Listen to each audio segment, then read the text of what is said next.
Thank you very much,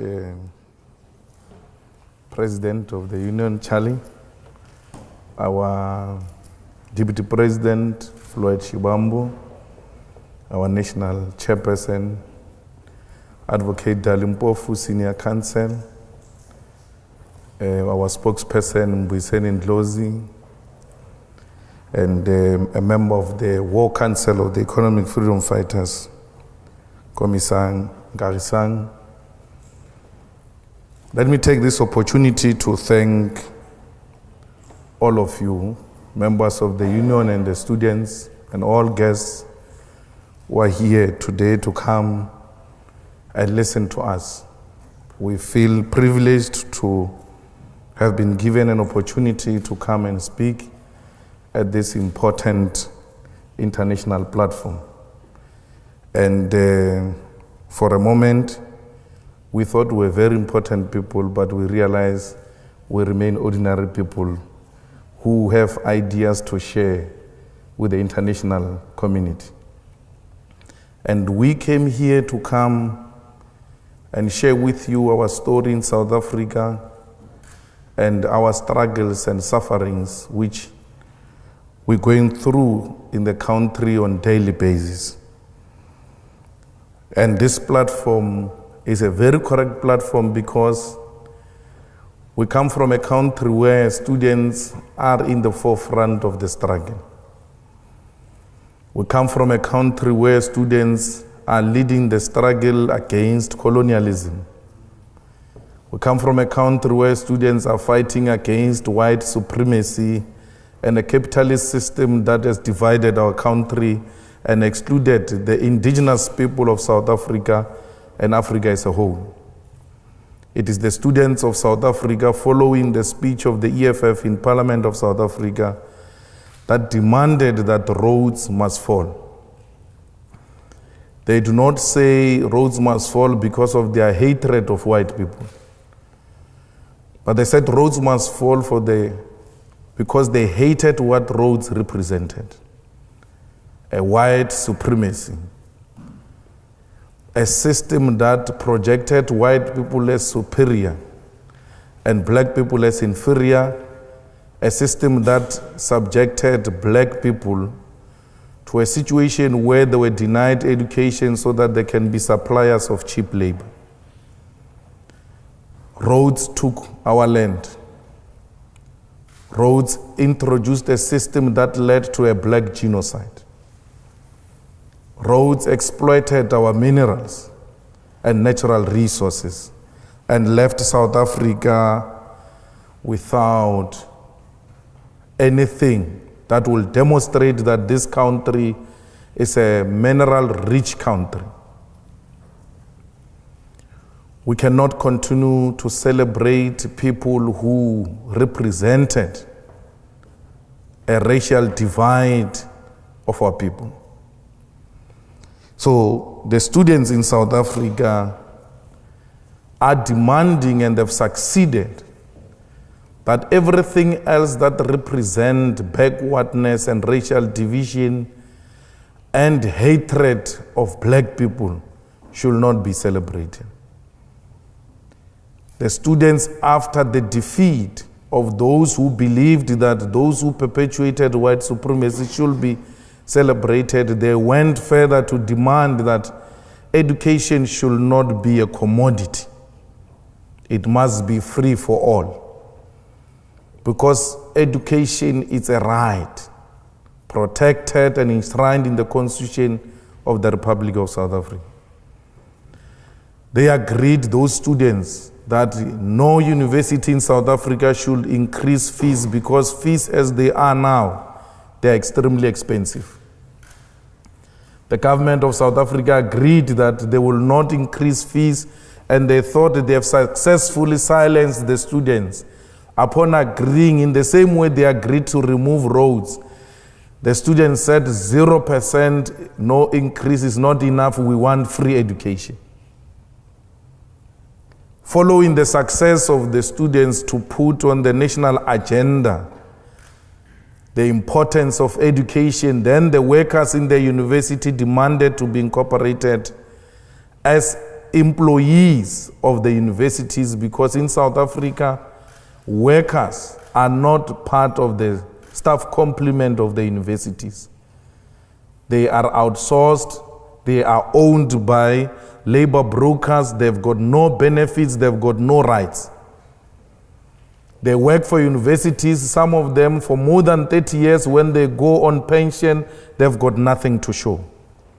Students joined them and said, these are our parents, we want them to be integrated as part of the university, and they must have benefits. Because you've got a situation where in South Africa, the rich have got extremely more than the poor. We've got a situation where the rich love animals than the people. The dogs of rich people in South Africa have got medical aids, but the domestic workers and university workers, the farm workers, the petrol attendants, the security guards do not have medical aids, neither do they have rights as workers. They all work for a system called labor brokers. So students, like they did during apartheid days in South Africa in 1976, they've now influenced a new era, a new terrain of struggle, where the interests of the poor are firmly put on the agenda of South Africa. Today, South Africa discusses minimum wage. Today, South Africa discusses how the rich can share wealth with the poor, because the young ones are in the forefront of the struggle to transform South Africa. In South Africa, for the past 21 years, politics which were represented there were right-wing politics, which led to the ruling party also taking a right-wing direction because it only had competition from the right. There's never been a legitimate, credible left formation to challenge the ruling party or to have a ruling party striving for balance. And because nature does not allow a vacuum, the organization called the Economic Freedom Fighters emerged and closed that gap. The EFF emerged in South Africa because South African working class demanded a proper representative of the working class. EFF emerged in South Africa because the unemployment increased in South Africa. The poverty levels increased in South Africa. The inequality increased in South Africa. We have a situation where the levels of corruption in South Africa are actually institutionalized. You get a senior position on the basis of to what extent are you corrupt. If you are anti-corruption, you never get a promotion, because the state favors those who are corrupt. We have a situation in South Africa where a white-owned capitalism or economic system has been exploiting our people, and our people have not been benefiting from the mineral resources in our country. We have a company called the London Mine, which is mining in a place called Marikana.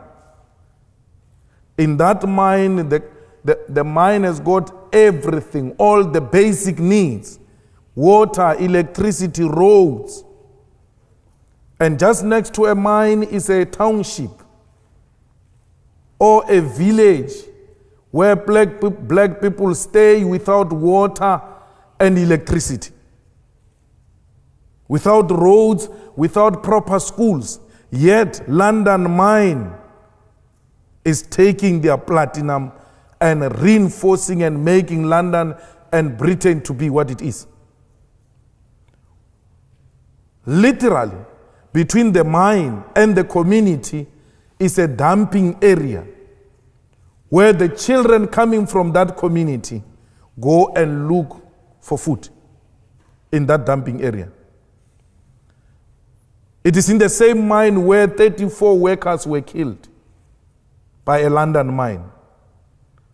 Those workers did not demand anything except a living wage. One of the workers in an interview, when he was interviewed and he was told, you are looking for too much money, yet you are not educated. Why do you look for so much money? You have not been to school. He said, I want this money so that I can take my child to school, so that my child cannot be like me. I want to produce a CEO of a mine. They were fighting to have roof over their head. They did not have weapons in their hands. But the government of the day responded to those genuine demands of the people by sending police with rifles, and people were killed because they demanded enough money to take their kids to school. Some of them, when police arrived, they raised their hands and pleaded that police should not kill them. Police shot defenseless masses of our people. One of the people who was shot there was one man who was wearing a green blanket called Mambush, with more than 7 bullets found on his head on a close range, because they demanded money and more money from London mine. When people demand water, they get shot at and killed by the government. When people demand better living conditions, the response of the state is to kill those people. We're fighting against that. When the students demand free education, they get locked up by the regime. We're fighting against that. We're fighting for equality in our country. We do not want to replace white supremacy with black supremacy. We want to create a society where all of us exist as human beings and not as white and black. We want to restore the dignity of the African continent and position Africa as an equal partner in the world economy and international politics. We want Africa to be like Europe. We don't want Europe to treat Africa like it is its own subject. Africa's time is now. No one should continue with the exploitation of our minerals without our involvement. Not even China will be allowed to recolonize Africa. We are called economic freedom fighters because we want any foreign direct investment to come and invest in Africa through our own terms and to the benefits of the people of Africa. It might be a dream. Some might think it's not real. But we know we're going to achieve it. For because this dream is not just a dream, but a generational mission. It's a generational mission we are not prepared to sell out. We want to restore the dignity of African people. We want to ensure that African people are equal partners in trade, in politics, in every subject that the world is debating. We want to follow in the footsteps of Nelson Mandela. Because Nelson Mandela, when he left his term as a president, he said the struggle continues. He said so because he knew that political freedom without economic freedom is incomplete. People cannot eat a cross. People want to put bread on the table. So, like many African leaders, we have committed not to betray the dreams of those who came before us. Like many African leaders, we want to unite the people of Africa to have a common agenda and common purpose. We want Africa to unite and Africa to reclaim its land and its resources. The EFF speaks about expropriation of land without compensation because we know that when the land was taken in Africa was through genocide. Why would we reward genocide? We cannot reward genocide, but we want land because land guarantees us of the sovereignty of South Africa and the African continent. We cannot claim to be Africans, yet we have nothing to show as a proof that indeed we are Africans. For because we do not even have title deeds to prove that we are the owners of the land,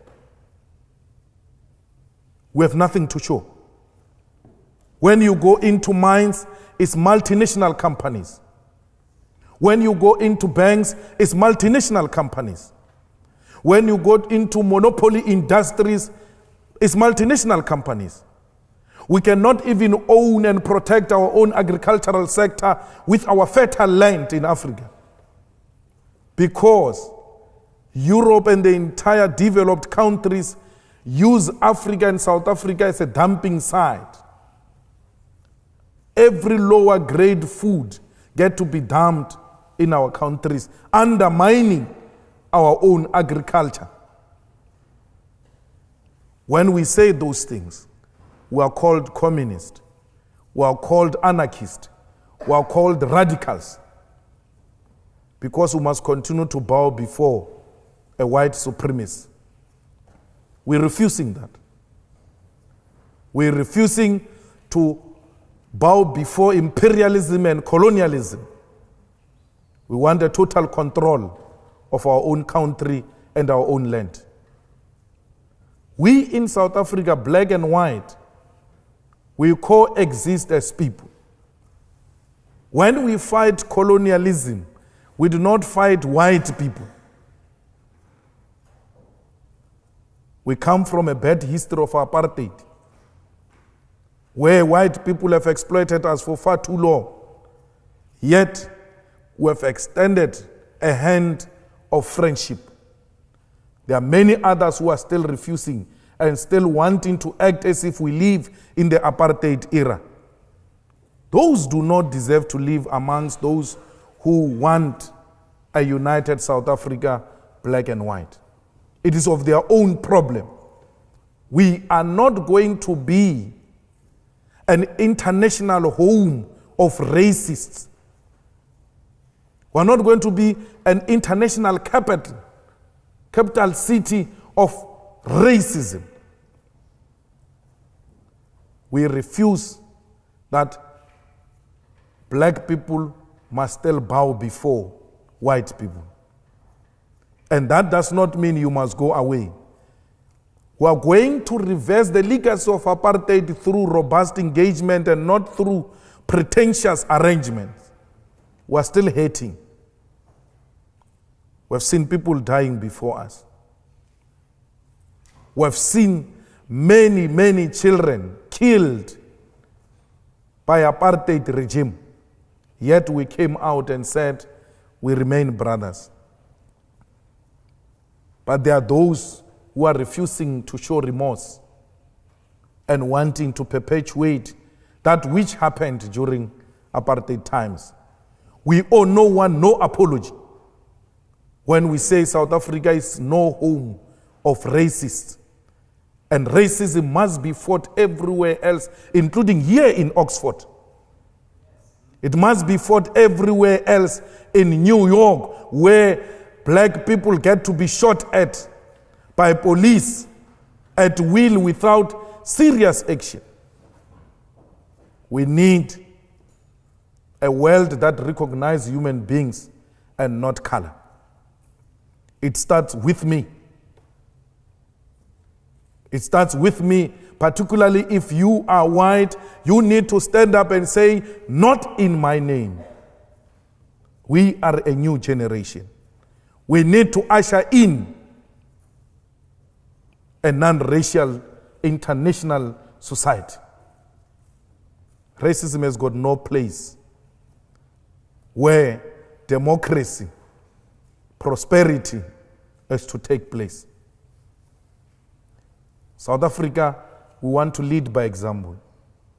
In the same way we led by example and accepted that the colonizer and the colonized must share territory. Even beyond the defeat of the colonizers, we did not seek to pay revenge. We continued to share territory with those who colonized us because we believe strongly that there is a place for everyone in South Africa. But let us transform the economy to benefit all. We cannot protect white privilege at the expense of the majority African people in South Africa and the whole entire African continent. We are hated for saying that. We are hated for demanding that we must all be treated as equals. It's not going to change that. We will rather die for a dream that is going to be realized by many generations after us. Even if we don't realize it ourselves, we've made a commitment to lay a firm foundation for generations to come. We seek to inspire confidence amongst many, many, many African masses that they must stand on their own. In this day and era, you still have a situation where there are African states paying colonial tax to France. France, it is what it is because of those African states. You have the reserve banks of African states in France and not in Africa itself. And we must accept that and say it is acceptable, it is in the interest of Africa. It is not. We want Africans to have control over their own currency. We want Africans to have control over their own economy and what constitutes their own economy. Our struggle seeks to inspire that. Our struggle seeks to inspire accountable African leaders, not dictators, not unaccountable leadership that turns a public purse into a personal purse. Some leaders in Africa, when you ask them for money, they go and fetch from a reserve bank and give it to you. Because they treat a reserve bank as a personal bank account. It can't be. We want leaders who are responsible. We want leaders who are accountable. We want leaders who will go to elections and be elected through democratic means. Let people determine their own leadership, and not because leaders are torturing them and intimidating them and imposing themselves on the people. We were happy when South Africa became one of the last liberated countries because we thought we would learn from many failed African states and not repeat similar mistakes. But it looks like we are traveling in the same direction that was traveled by failed African states. In the whole of Africa, I met some of the students earlier, some are doing research in Africa. You must go and check the facts. In every failed state, it became so because of an individual called president. The president takes over the country, and everything else gets to be designed around the individual called president. They move from a democratic rule to personal rule. They respect individual more than the state institutions. If a president does not like a red beret, a law is passed that all red berets are banned in this country. If the president in South Africa does not like a corruption fighting institution called Scorpions, they go and close down that Scorpions so that he can steal more than 250 million rands. I don't know what is that in pounds. Because he doesn't want to go to prison. Every institution that wants to take him to prison for corruption, he destroyed that institution. The Scorpions closed down because that was going to cause him problems. Now we've got a beautiful lady called a public protector fighting corruption. The president is after her. Because anyone fighting corruption in South Africa is the enemy of the president. And if that president is left alone, South Africa will become one of the failed African states. Not under our watch. The EFF has arrived. The EFF is going to protect the sovereignty and the democracy of South Africa. The EFF is going to revive correct politics in Africa and position Africa at a correct path in the international politics. It is possible. We have taken that position, and many in Africa are willing to follow. So we came here to the Oxford Union and to London because we are going to meet many other institutions, including thinking tanks and investors in Africa. I mean, in UK. Those who want to invest in Africa, those who love peace and democracy, those who love the sharing of wealth amongst people. We need your support.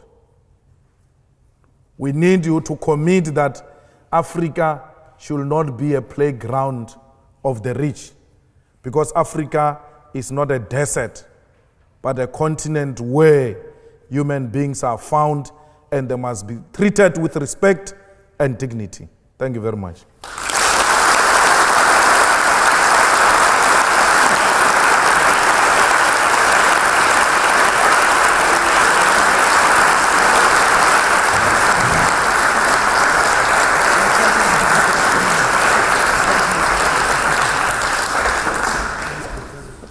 Well, thank you so much, Mr. Malema, for your speech.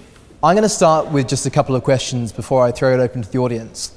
And I'd like to start by picking up on the end of your speech, when you mentioned your schedule of what you plan to do here in the UK. You spoke earlier today in Cambridge, you're speaking in Oxford now. Tomorrow you're speaking, I believe, at Chatham House. On Saturday you're speaking at the African Enterprise Awards at the London Capital Club. And these institutions are considered to be at the heart of the English establishment. You'll be addressing audiences very different to those you normally address in South Africa. What would you say is the purpose of your visit to the UK? Well, the message remains the same, because we shouldn't be tempted to change a message when we speak to different constituencies, because we'll be misleading.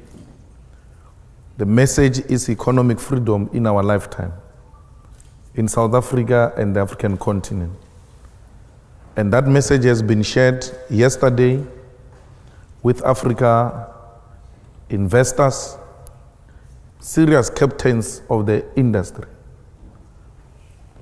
And one of them was saying to me that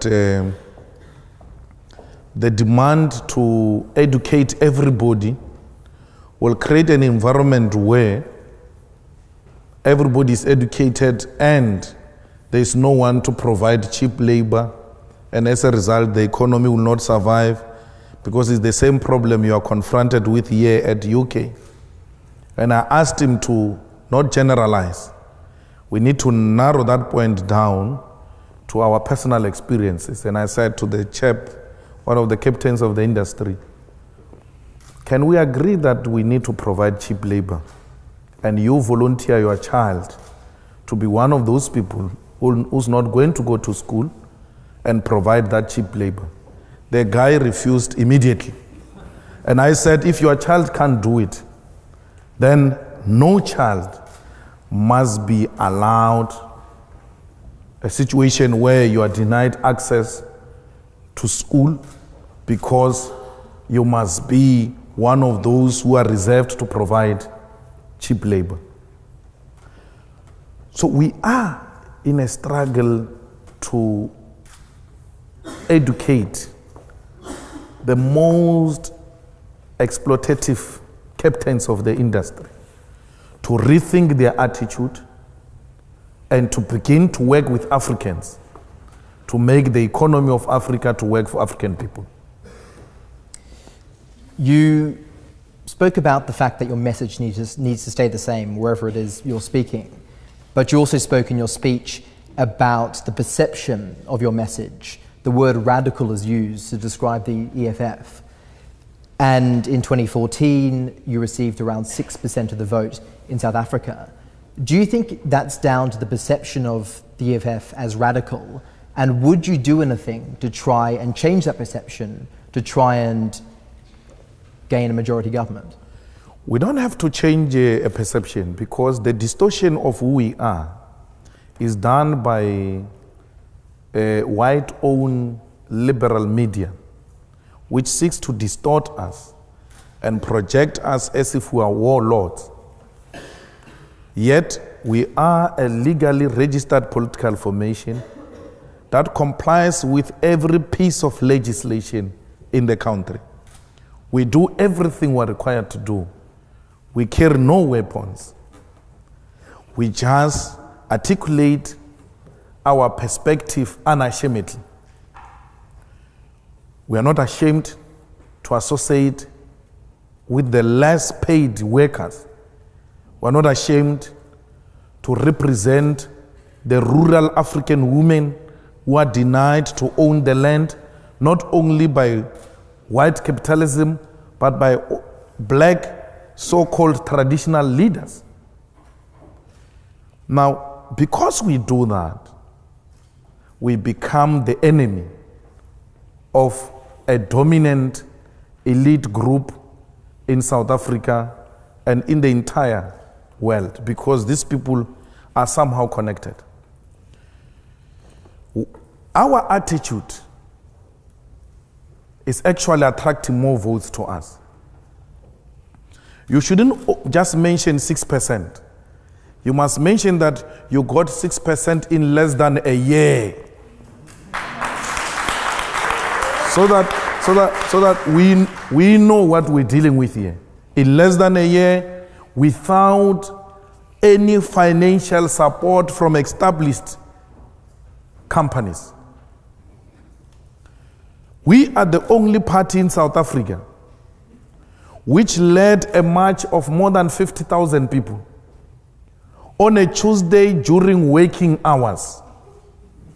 When people are supposed to be at work, we didn't close any shop. We didn't close any school. But we brought 50,000 people to come and march with us to demand economic freedom as evidence that a lot of our people are not working, they are idling at home. There are new predictions now, some done by the official opposition in parliament, that the support of the EFF has grown to 12%. It is going to be tested next year in the local government elections. Predictions that gives you a double support even outside the election period. Imagine if we're to enter the election period. So the EFF in South Africa is the only organization that is growing at an unexpected speed.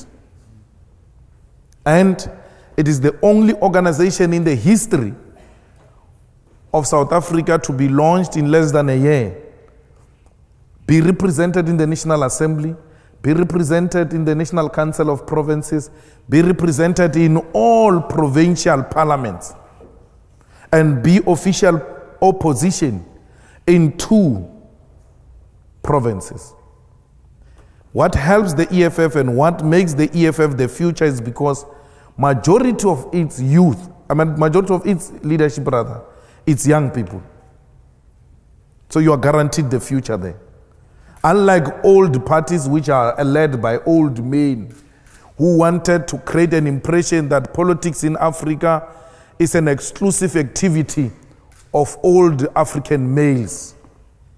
We're doing away with that myth and reviving youth activism and destroying youth apathy in politics, because we need young people to take charge of their future now. If they don't take the future into their own hands now, then they must know they are plowing a seed of a disaster. Because the future is what you make of it now. And that's what we're doing in our country and in the entire African continent. To pick up on that theme of the trajectory of the EFF, given the immense success, comparatively, given that it's only a year old, obviously if you were the majority party, you could take action, decisive action, to change the power structures you referenced before that distort the message of the EFF. As you continue and before you get to that majority stage of the party, what would you change, if anything, about the EFF and its message until such time as you do have a majority government? Why change a brand which is working? Why change a brand which is working? This is working for us. Why fix it when it's not broken? The EFF is a brand, well established and marketed, not only in the country, but internationally. The message of the EFF is well received. You must go and Google an interview of the former president of South Africa, Malema, who said 2-3 weeks ago, the growth of the EFF is informed by the fact that their message resonates with young people who constitute the future of South Africa. We are doing very well. We know our constituents. We are not all over. We know what we represent. Those are the people we seek to win over. We want to represent them, and we think we are representing them very well in every sphere where we are deployed as the political party. The final question from me before we open to the floor. Would you ever, after all this time, agree to govern with Jacob Zuma and the ANC as part of a coalition? Well, we'll never do that. I think we want to destroy the ANC arrogance. We want to destroy the disrespect of the ANC towards our people. The ANC thinks that it is South Africa and not the other way around. They think that what happens in South Africa must happen through them, otherwise nothing will happen. Now, we have made a commitment to prove to the ANC that you are nothing else but a political party. You are not Alpha and Omega. Like South Africa begins and ends with the ANC. That arrogance leads to a point where Jacob Zuma says he loves the ANC more than the country. That the ANC comes first, then South Africa later. And when asked, what do you mean by that? Because he's intellectually challenged, he then says, no, I mean ANC brought democratic South Africa. There is no ANC that brought democratic South Africa. It is the people of South Africa who brought a democratic South Africa. Not ANC.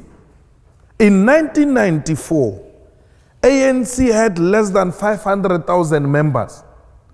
Yet the people who voted for the ANC were more than 5 million. So how do you say 500,000 people brought about a democratic South Africa and forget the whole entire millions who brought a democratic South Africa. The ANC was formed in 1912. South Africa existed way before 1912. South Africa existed even before the arrival of Jan van Riebeeck in 1652. So you're telling me about a baby of 1912, that is what made South Africa to be what it is? Not even Jan van Riebeeck can tell me that the arrival of settlers made South Africa to be what it is. They found it there with its beautiful oceans, mountains, and weather. Unlike the weather of UK. Yeah, exactly. Are there any questions for Mr. Malema from the floor? The gentleman about 3 rows back on the left-hand side. Around this time 20 years ago, I had the pleasure of listening to an articulate man speak in exactly the very same words. It's absolutely striking. His name is Robert Mugabe. And I'll be very honest with you. I totally agree with most of the things that you have mentioned, and I've seen this. And as you mentioned in your speech, you said you would like to take some lessons from what the mistakes other African countries made. Now, history has always repeated itself. For a revolutionary like you, if you get into power, somehow, some way, South African diamonds are going to become blood diamonds. The markets are going to be closed to South Africa. The state apparatus, so your media and so on, are going to be financed by the very same institutions that are alienated by the message that you are speaking.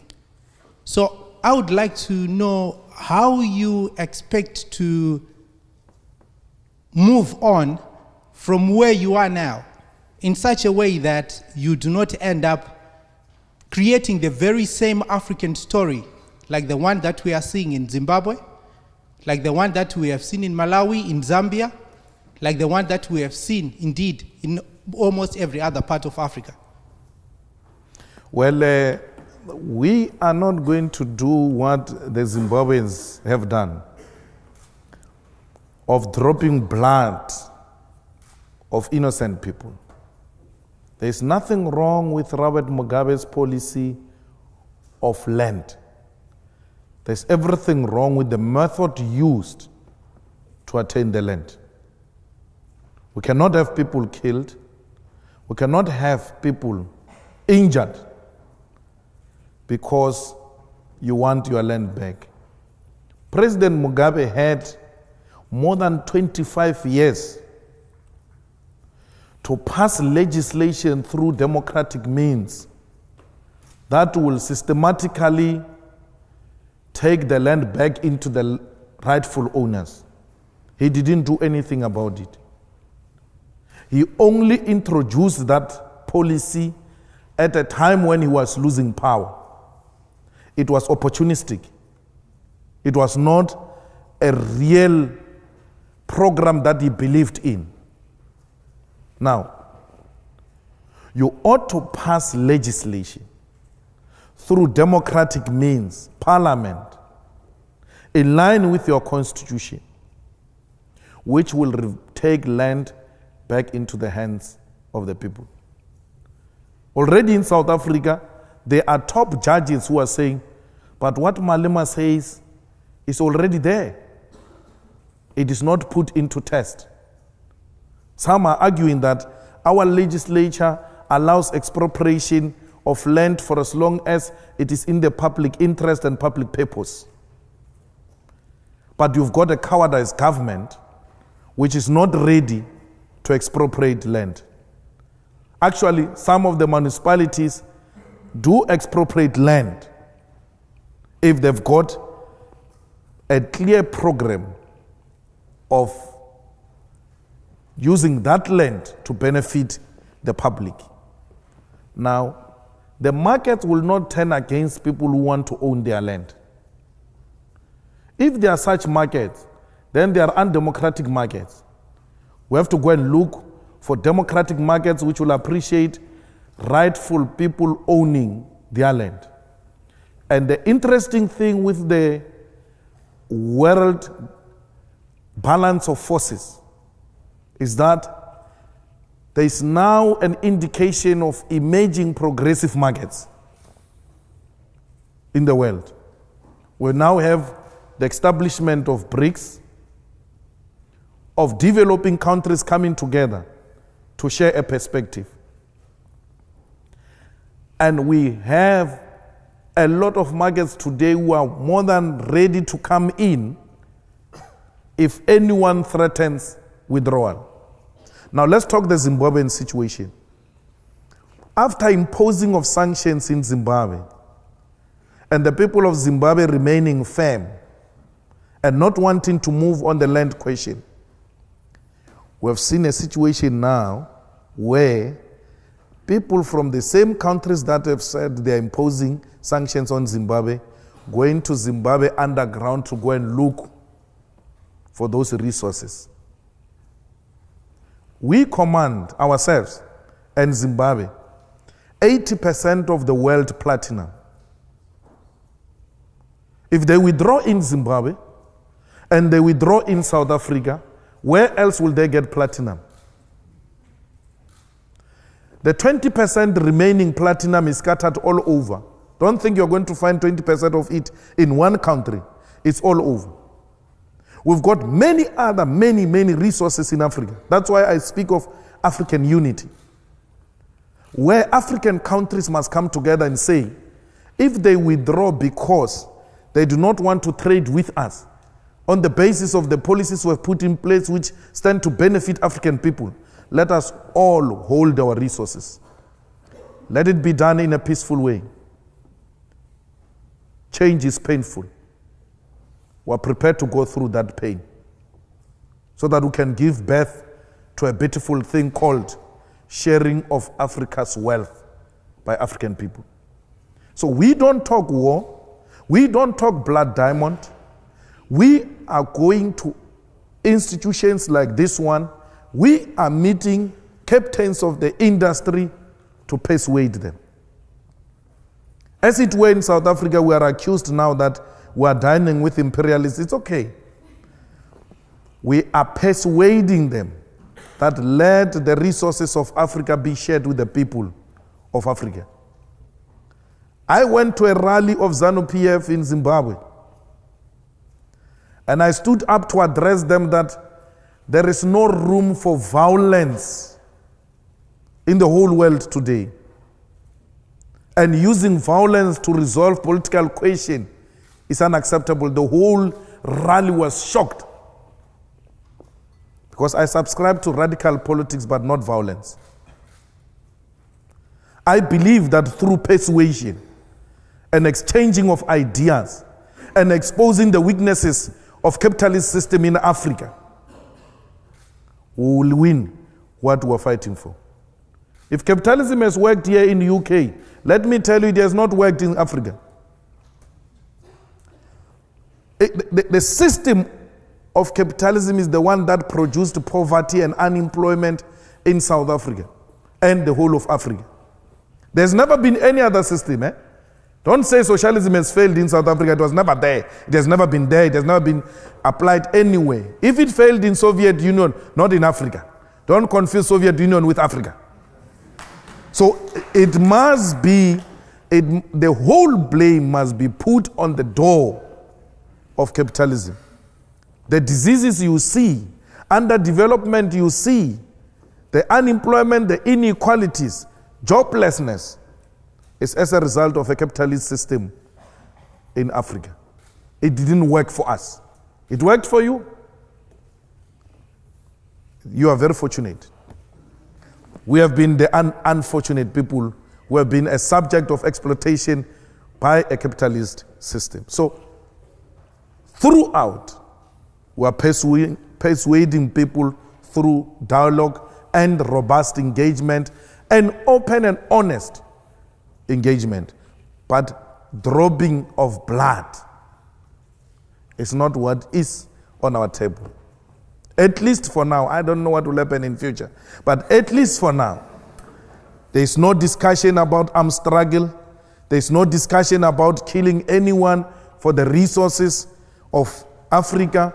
We believe we can win them over through the power of persuasion. The gentleman who thought he was going to get the question given to him on the aisle, about 3 rows from the front. Yes, you, sir. Thank you very much. You mentioned briefly in your speech that you don't want China to recolonize Africa. And I'm wondering how you foresee China-South Africa relations if the EFF comes to power, and also how you foresee China-Africa relations in the future in general. Our attitude is that China must invest in Africa and South Africa in particular through our own terms. We don't want the situation where the Chinese are going to own all strategic sectors of the economy and the means of production. We don't want Chinese to replace Europeans. That's not what we struggled for. We struggled for Africans to take rightful place in their politics and in their economy. So China, Europe, America, it doesn't matter. You're coming to invest in a South Africa ruled by EFF through the terms and conditions of the South African government. Look at what America did to China 2 weeks ago. They said to South Africa, if you don't allow us to come and dump our chicken and beef and pork in our country, we are going to terminate trade relations if you don't respond to this letter in 60 days. Zuma got so shocked and scared and responded in 10 days, and he was given 60 days. And they signed that you can come and dump everything here, it's fine. You know what it means for South Africa? It means the chicken industry is gone. It means the pork industry is gone. Because the chicken that get to be dumped, it's a chicken of a 3rd grade which is not needed there.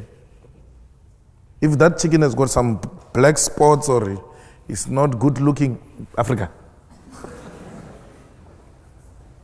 Then it get a chicken in South Africa which you can buy, a chicken produced in South Africa which sells for 12 rand, and a chicken that comes from America that sells for 5 rand. Obvious, people are going to prefer the 5 rand chicken, and then it destroys the chicken industry in South Africa. And when you destroy the chicken industry in South Africa, you then destroy jobs in that industry. So, if the EFF becomes government in South Africa, we are going to protect our borders and the trade, in particular, the South African industry. So that whatever gets to be dumped, particularly by China, doesn't undermine the South African industry. As we speak today, the steel industry in South Africa is on its knees because China comes and dumps steel in South Africa in an extremely cheap way. Even if we raise tariffs to 60%, still the steel of South Africa will not beat the Chinese steel. What do? There's a steel here in South Africa which employs thousands and thousands of people. It's almost retrenching now. Government has been pumping money to save jobs in the steel industry, but we're going to reach a point where government has to give up. Jobs are going to be lost because the steel that the Chinese are dumping in South Africa undermines the South African steel industry and ultimately leads to job losses. So, to me and to the EFF, South Africa comes first. We want to protect our country and our continent called Africa because all African states look up to South Africa, to be honest. Once South Africa takes a posture that says no to imperialism and recolonization of Africa, all of them will rise and say, not in our country, because they look up to South Africa. So South Africa has let down a lot of African states. The lady at the very back of the hall. Do you mind waiting for the microphone? Good evening, Mr. Malema. Thank you so much for coming to speak to us tonight. I'm a South African, and I have a massive identity with a lot of the things that you said. I have seen my second mom, Patricia, be denied access to being called family when she more than obviously is. And so it's very interesting for me tonight to see you on a platform that I so respect and to hear you say so many things that I respect. But what I'd really love to hear is your vision for educating the rest of South Africa and how we fix so much of what isn't about capitalism and what isn't about colonialism that's happening in South Africa at the moment, and how we create access to for people in the Eastern Cape to strong educations, to becoming entrepreneurs, and to taking wealth back to the places that really need it. Well, I didn't hear the first part. What is my vision on the role of educated? So, yeah, what are you going to do to promote education? Okay. Well, for sure you heard me when I started. I spoke about the struggles of education in South Africa. And what makes me happy about that is that the youth are not fighting for the prices of alcohol to be reduced. They are not fighting for prices of clothes or all those luxury clothes things to be reduced. They are fighting for access to education.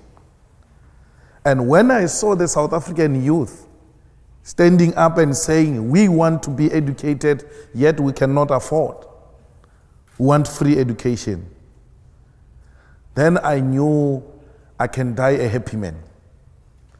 Because young people have come to realize the importance of education in our country, and that will inspire many generations to come.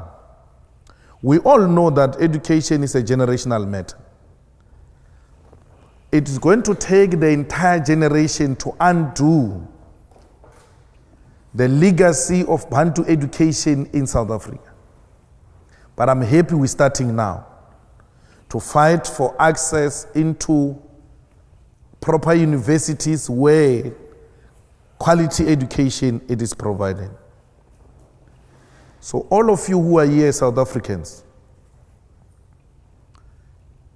your beautiful chairs are awaiting you in the economy of South Africa, because that is your home.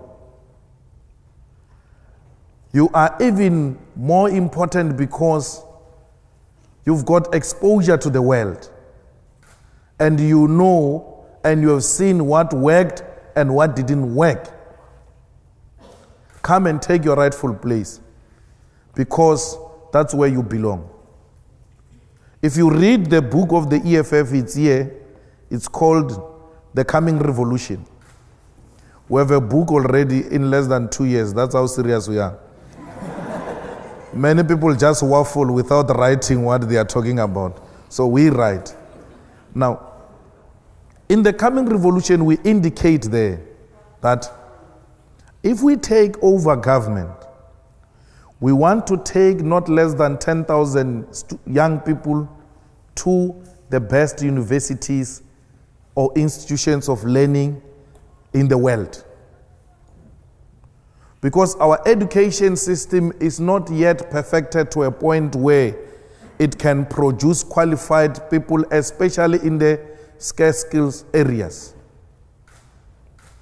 It must be a state-funded program to take students to the best universities in the world while we're still working at home to perfect the education system.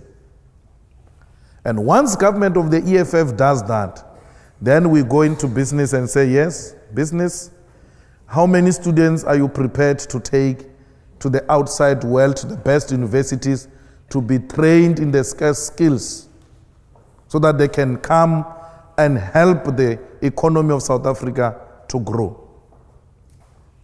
We are nothing without education.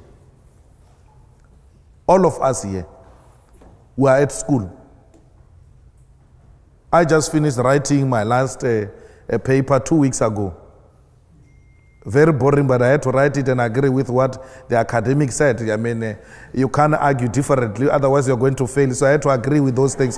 But that's how important education is to the leadership of the EFF.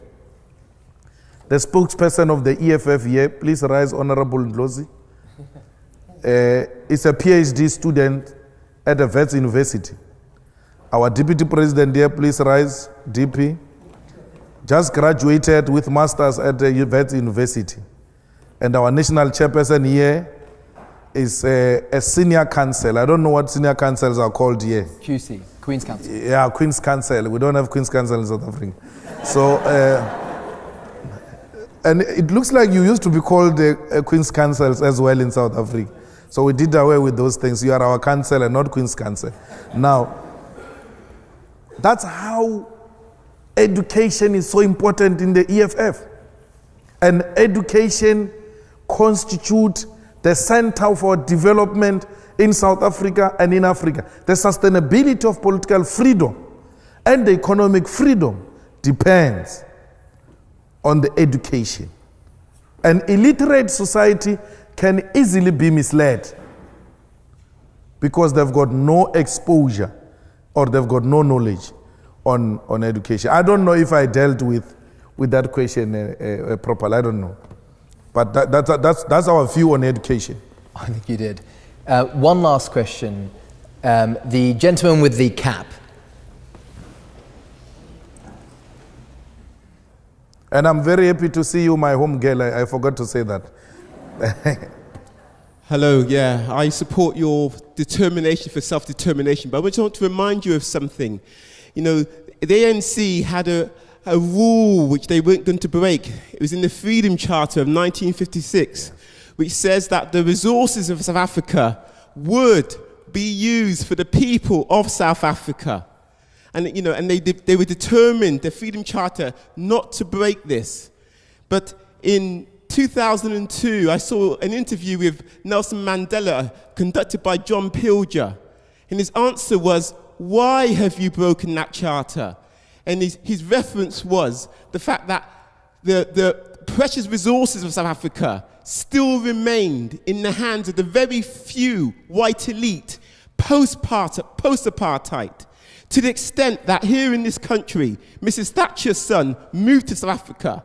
Lady Diana Spencer's brother moved to South Africa because the tax rates were so favorable if you had wealth. At a time when the people in Soweto were still living in steel shuts without running water, as you quite rightly said. And when John Pilger asked him why he said this, his answer was really interesting. Nelson said, but I haven't cheated on that charter. You can now buy shares in these companies. Well, clearly, the people in Soweto can't buy shares. That massacre you mentioned in 2011, what you didn't say was that one of the shareholders was Cyril Ramaphosa. He used to be on the TV in this country every day, leading the ANC. Now he's one of the very wealthy guys who's getting Anglo shares, profits, he's rich. When he was asked, you shot people who were unarmed, he had nothing to say. I just want to say to you, and I'm going to wrap this up quickly, my fear is that you're not addressing the issue. The issue is the reason we love Nelson Mandela is because he made a deal with the white elites, the power structures, the De Beers, the Oppenheimers, to remain in power, and he wouldn't touch their wealth, he wouldn't share their wealth, and that's why we in England love him, because the press tells us to. He betrayed the people of South Africa.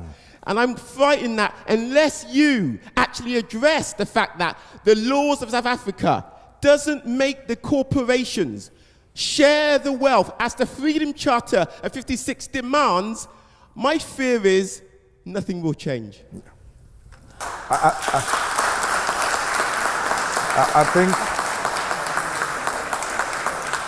I think you captured it very well. there's no any better explanation than the explanation you have given. The deviation from the Freedom Charter was the beginning of selling out the revolution. But why did Nelson Mandela sell out the Freedom Charter? When Nelson Mandela returned from prison, he got separated with Winnie Mandela and went to stay in a house of the rich white men. He was looked after by the Oppenheimers.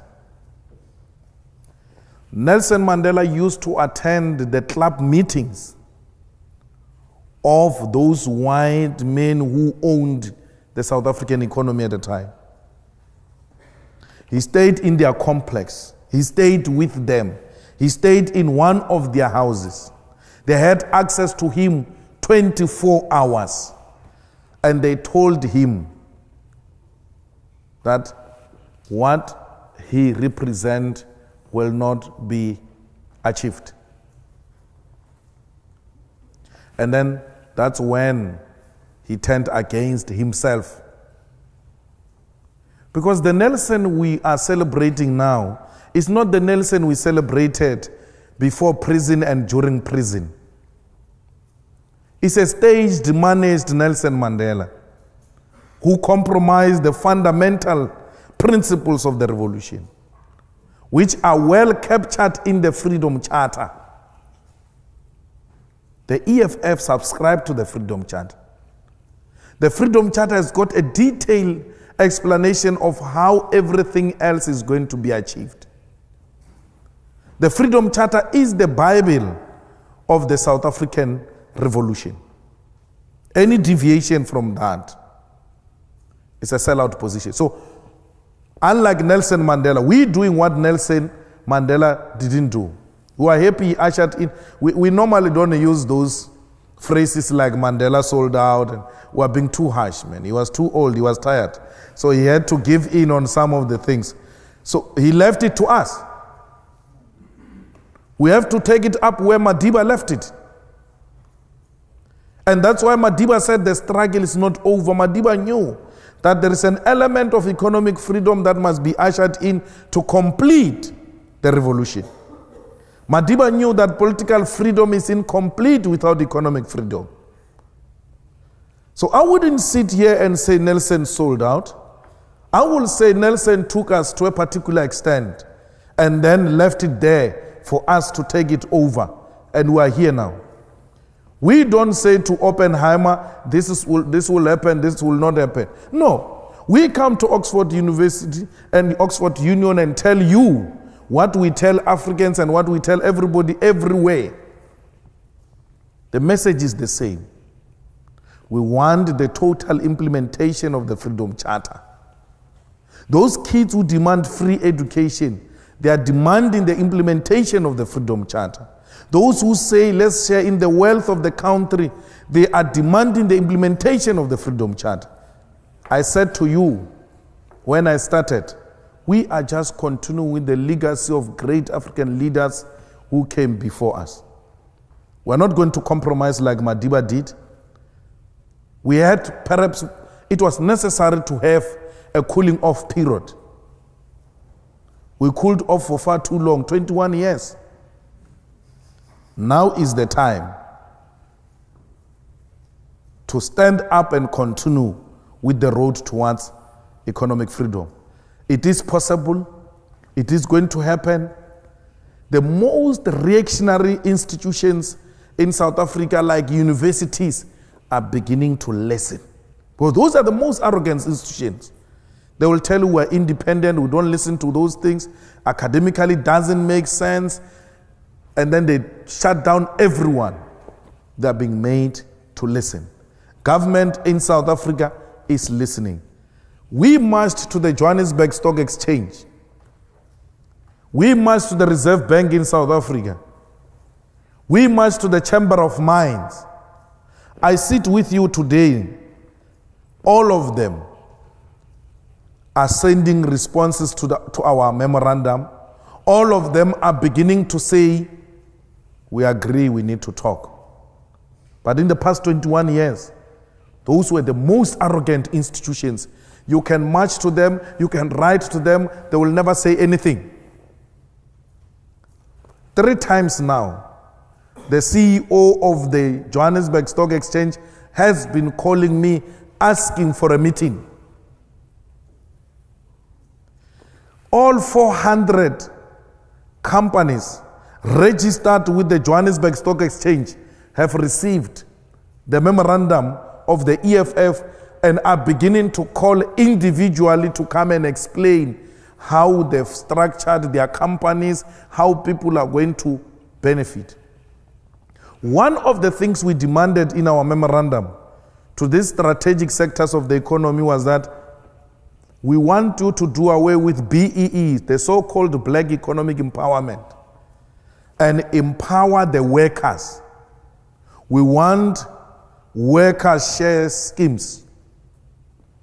They're all jumping. No, it's not possible. What? We saying to them, hey, you are happy to give an individual shares in the name of BEE. We're just changing. We say don't give individual. Give to more people who are called workers. You have been doing it. Instead of giving Ramaphosa 10% shares, 20% shares, don't give it to Cyril. Give it to the workers who are making this company to be what it is. Just redirect the resources. Companies are beginning to say, well, it looks like this can be a best solution. Why are you happy to put money in the pockets of individuals and not communities and workers? Patrice Motsepe, today he's called a multi-billionaire in South Africa he has not invented anything. Unlike that young man who came up with Facebook. He has not invented anything. He just went to sell the color of his skin. I'm black. You have me here, I'll protect your company. I've got political connections. That's what Cyril did. Cyril Ramaphosa goes to London Mine and says, I'm black, I've got political connections, I will protect your company, give me shares. They give him shares on the basis of the color of his skin. The company gets into trouble with workers. The chairman of London Mine calls him from here in London. Cyril, you must now activate your contact. You said you will protect our company. He's now under pressure. Yo, what do I do? Bring the soldiers, bring the soldiers. He must now kill people because he's got no skill to offer to the company except selling his color of the skin and his political connections.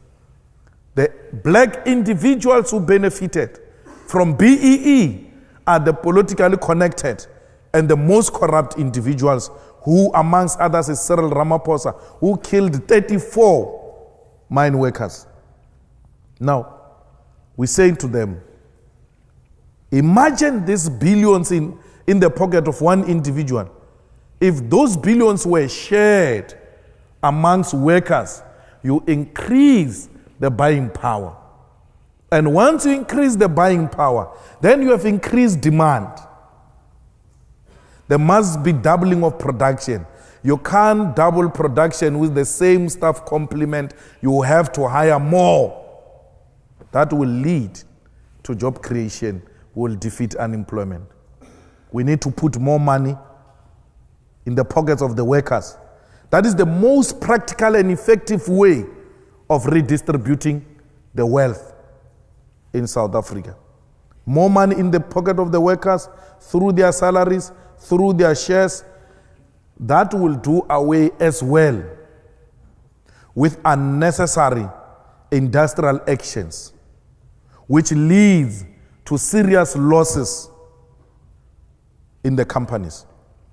Why would workers go on strike if they know that last year each one of us got 60,000 through dividends, and we're told that if we double that, we're going to get 120,000?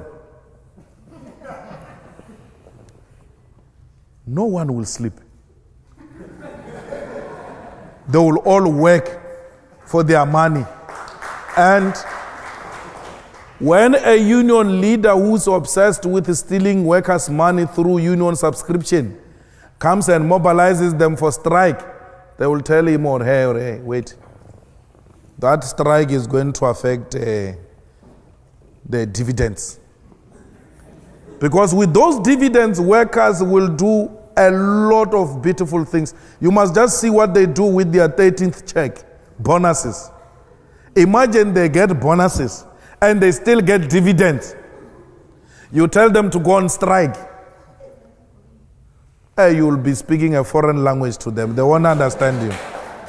They will never agree to go into unnecessary industrial action. You have resolved production. You have resolved unnecessary industrial action. You have increased production. Let workers benefit from this wealth of South Africa. And there's no corruption there. We don't say BEE or individuals. No, we are not going to benefit anything as individuals. The money goes directly into the bank of a worker, not through any politically connected. You pay them dividends the same way you pay them salaries, same account number. You are guaranteed this money will not be reduced by a middleman in between called a trustee or anything of that sort. Workers themselves directly own the shares in the companies. And people are saying, look, this is the best way we can resolve a problem of inequality in South Africa. Richard, I will go to Henry Ford. Richard Branson says, you don't have to worry about customers. Just take care of your workers. They will take care of customers. Once your workers are happy, there is no customer that can come here and say, I'm not receiving a proper service. And once your company provides a proper service, it will always have customers. Henry Ford in Germany,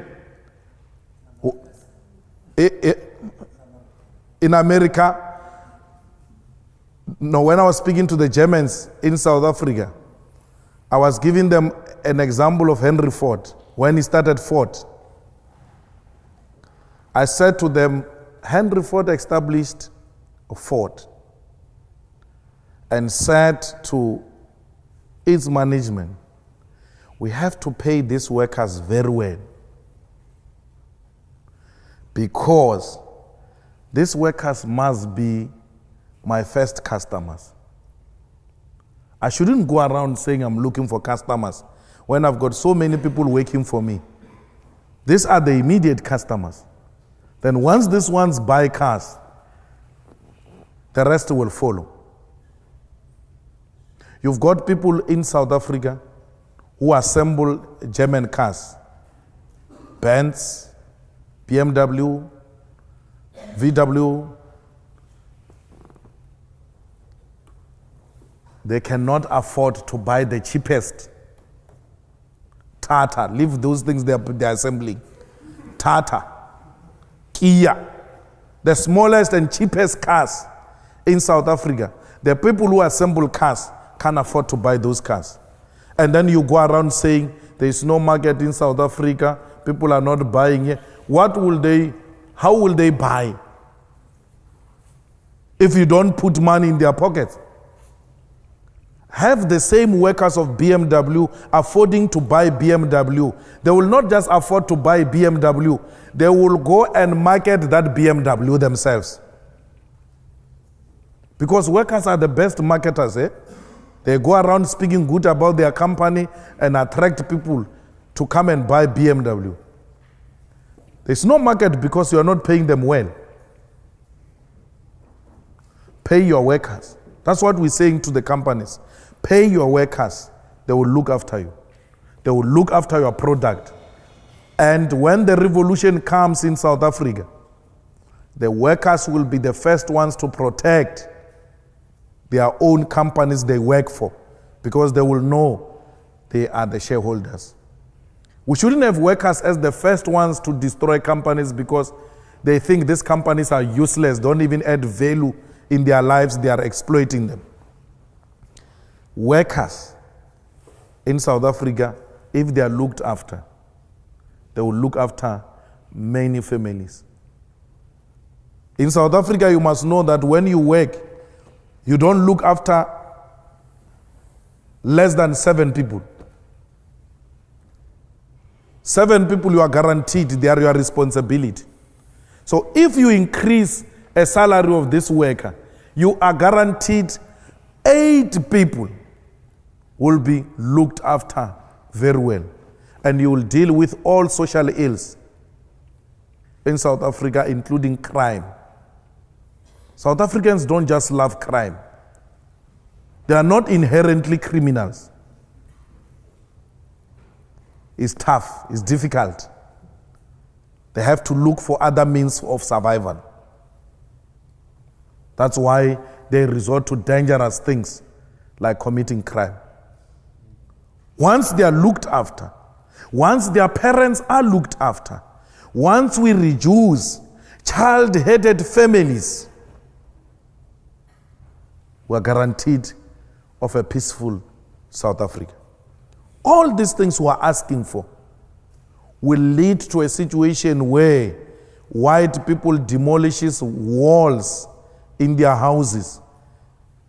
All these things will lead to white people enjoying the beauty of their gardens. Because as it were now, they live in high walls, scared that they will be attacked by criminals anytime. Why would you be scared that a white person is going to attack you or a rich person is going to attack you, therefore you are building a high wall because you are scared of a rich person? No, you can't be scared of a rich person. You are scared of the poor. And you know they will come looking for what you have in the fridge and they don't have at home. That's why you are forever living in fear. You want to enjoy the beauty of your gardens. You want to enjoy the beauty of your house. Let's look after each other. There will not be a need for township people to come and steal in the suburbs of South Africa. That happens because even those who are working can't afford survival. I mean, these people who come and work for you in this house in the suburbs, and you pay them peanuts, they are the ones who see all the beautiful things in your house. They are the ones who know the entrances into this house. They are the ones who know that today you are going for a holiday. They are the ones that know that you buy special grocery for your dog, yet you don't give them enough to go and feed their families, not dogs, families. Those are the people who need to be looked after. All of us will live in South Africa as a one big, happy family.